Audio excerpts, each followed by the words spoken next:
So, hello everyone, this is Shweta Pandey. Welcome to Legal Edge. So, current affairs के session चल रहे हैं। हर week के जो इम्पोर्टेंट करंट अफेयर्स हैं हम उनको डिस्कस कर रहे हैं। आई होप आपको ये सेशंस काफी अच्छे लग रहे होंगे और आप लोगों के काफी सारे कमेंट्स भी आ रहे हैं। इसका मतलब ये है कि आप वर्क कर रहे हैं उन टॉपिक्स पर। कोई भी डाउट हो तो कमेंट सेक्शन आपके लिए ही है। और इसी तरीके से आज एक बार फिर से आज के सेशन में हम रिसेंट कुछ इंपॉर्टेंट न्यूज को डिस्कस करने वाले हैं। बहुत ही ब्रीफ में हम इन टॉपिक्स को डिस्कस करते हैं और फिर क्या करना रहता है, आपको इन टॉपिक्स को स्टडी करना रहता है, एनालाइज करना रहता है on the basis of the pattern of your exam. आज के इस करंट अफेयर्स के सेशन में हम कौन से टॉपिक्स डिस्कस करने वाले हैं, आइए जल्दी से देख लेते हैं। तो आज हम डिस्कस करेंगे मिलान 24।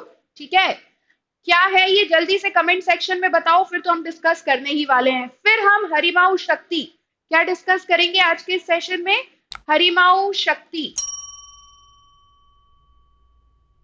और इसके बाद आज एक इम्पॉर्टेंट टॉपिक को हम बहुत अच्छे से डिस्कस करने वाले हैं, ज्यादा नहीं, ब्रीफ में भी इम्पॉर्टेंट टॉपिक्स के पॉइंट्स देखेंगे। बहुत इंपॉर्टेंट है और क्या है, तो ये है विजिंजम इंटरनेशनल सी पोर्ट।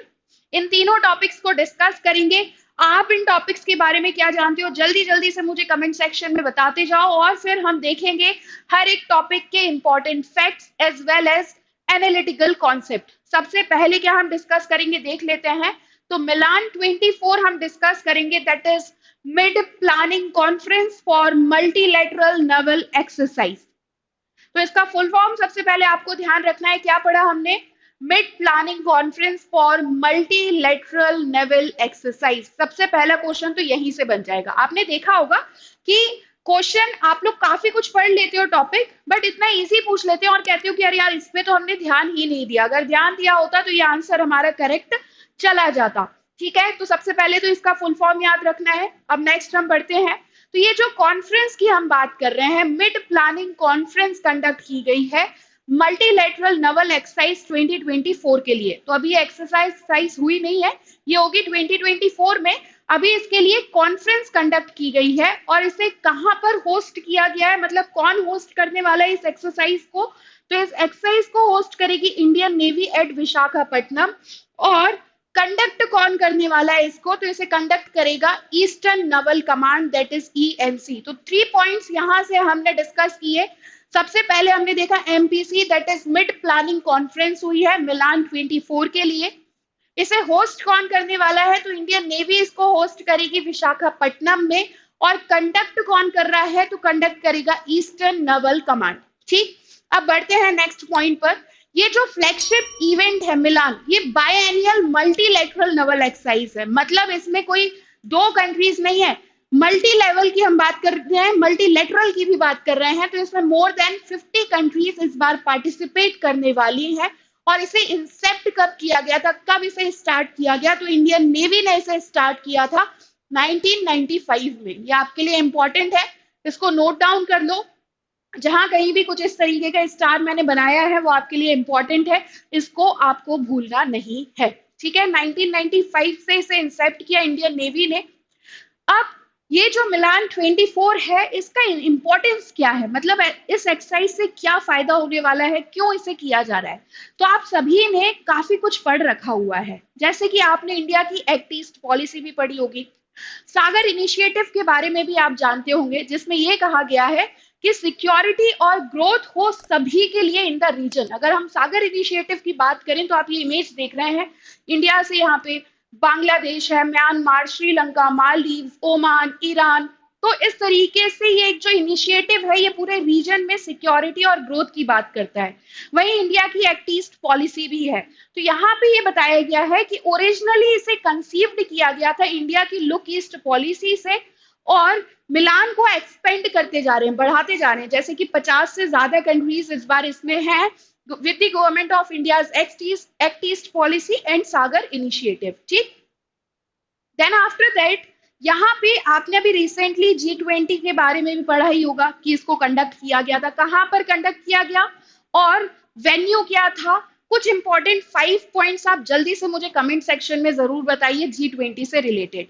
अब हम ये जानते हैं कि G20 की इस बार थीम क्या थी, वसुदेव कुटुंबकम। तो वसुदेव कुटुंबकम का मीनिंग क्या है, ये भी कमेंट सेक्शन में जल्दी से बता दो आप।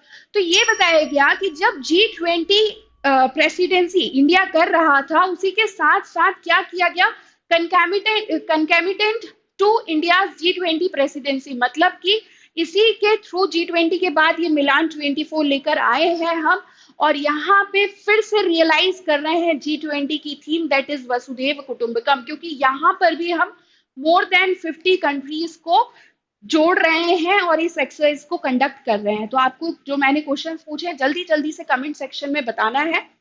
अब ये कब स्केड्यूल्ड की गई है, तो 19 से 27 ऑफ फरवरी इन 2024 इसे विशाखापट्टनम में कंडक्ट किया जाएगा।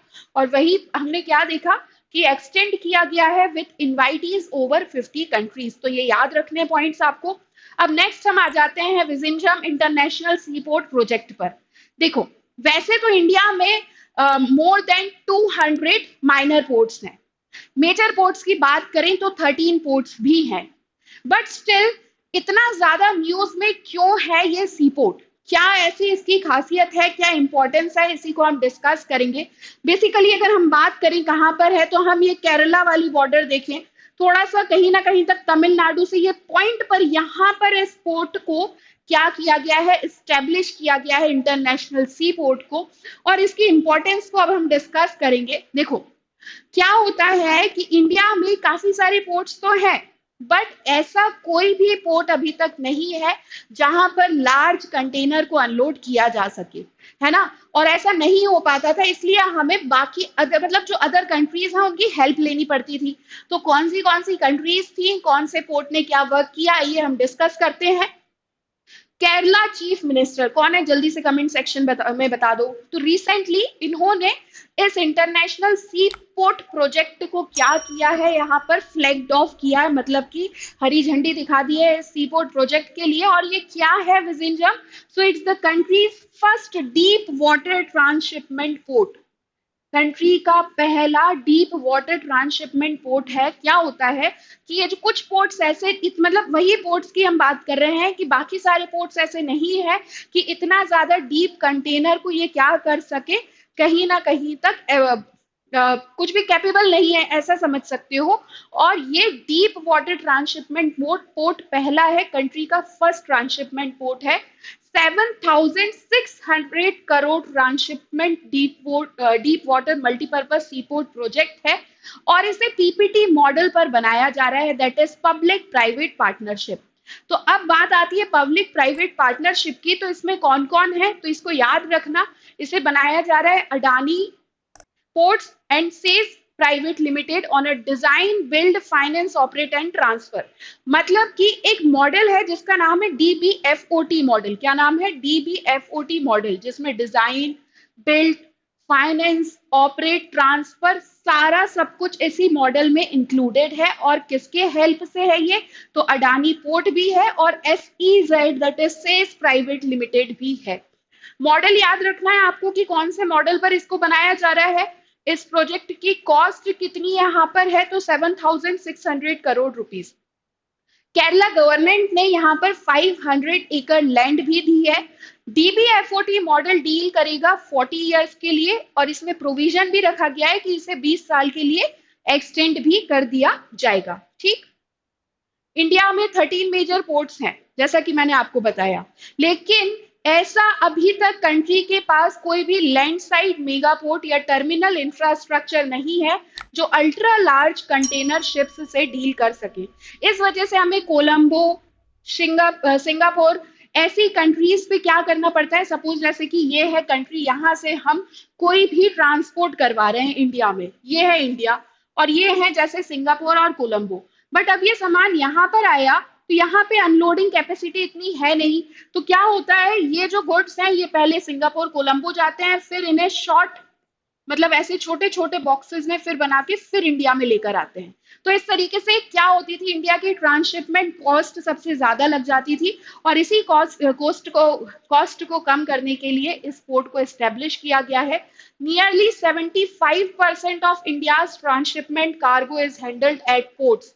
मतलब कि इंडिया के 75% कार्गो जो है वो सिंगापुर, कोलंबो, यहाँ पर क्या किए जाते हैं, पहले शिफ्ट किए जाते हैं, हैंडल्ड किए जाते हैं और फिर इंडिया में आते हैं। तो इस तरीके से इंडिया की कॉस्ट सबसे ज्यादा लग रही थी। इसी को रोकने के लिए इस अब क्या हेल्प करेगा, विजिंजम इंटरनेशनल सी पोर्ट। नेक्स्ट है एक्सरसाइज हरिमाऊ शक्ति 2023।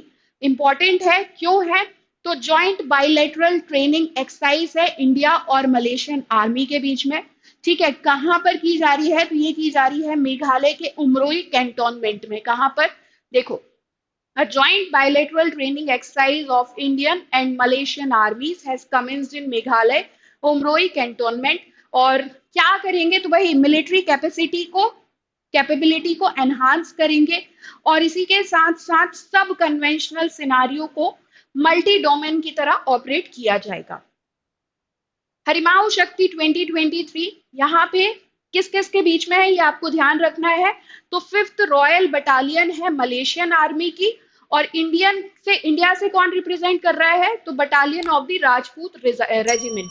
दोनों याद रखना कि मलेशिया से कौन है और इंडिया से कौन है, यहां से भी आपसे क्वेश्चन पूछ सकते हैं। देन आफ्टर दैट, इससे पहले कब, मतलब इसका प्रीवियस एडिशन कहां पर हुआ था, तो ये हुआ था पुलाई क्लांग, मलेशिया, इन नवंबर 2022। इसको भी ध्यान रखना है, इंपॉर्टेंट है। दोनों ही साइड से, मतलब ये एक्सरसाइज कहां कहां पर किया जा रहा है, तो joint forces in jungle, semi urban, urban environments, इसी के साथ साथ intelligence collection, coalition and dissemination drills will also be rehearsed. तो ये सारी चीजों की रिहर्सल की जाएगी। एम्प्लॉयमेंट ऑफ ड्रोन्स, उसी के साथ साथ यूएवीज, हेलीकॉप्टर्स, इन सभी को इस एक्सरसाइज में विटनेस किया जाएगा। किस किस चीज पर मेनली ये एक्सरसाइज करने वाले हैं, प्रैक्टिस करने वाले हैं, तो casualty management, evacuation drills, logistics management, survival training at the battalion level. तो ये थी आज की हमारी 3 इंपॉर्टेंट न्यूज, जो काफी ज्यादा न्यूज में है, आपको इनके बारे में काफी कुछ पढ़ना है। जैसे आप हरिमाऊ शक्ति से बाकी और कौन सी एक्सरसाइज है उन्हें डिस्कस कर सकते हैं, इंडिया और मलेशिया के बीच के रिलेशनशिप्स देख सकते हैं। मिलान 24 से आप 50 कंट्रीज की बात की, तो हमने सागर इनिशिएटिव की बात की है, इंडिया की एक्ट ईस्ट पॉलिसी की बात की है, इसके बारे में आप डिस्कस करना पढ़ना। और इंटरनेशनल सी पोर्ट है, तो 13 मेजर पोर्ट्स हैं। आपको क्या करना है, तो 5 पोर्ट्स, आप सभी को, जितने भी बच्चे देख रहे हैं, प्यारे प्यारे बच्चे, तो कमेंट सेक्शन में पोर्ट्स बताने हैं with name and with state. ठीक है, so thank you for watching. I hope आज का सेशन आपको अच्छा लगा होगा। अगर आज का सेशन अच्छा लगा है तो आप हमारे चैनल को लाइक, शेयर एंड सब्सक्राइब करना बिल्कुल भी ना भूलें। Thank you for watching.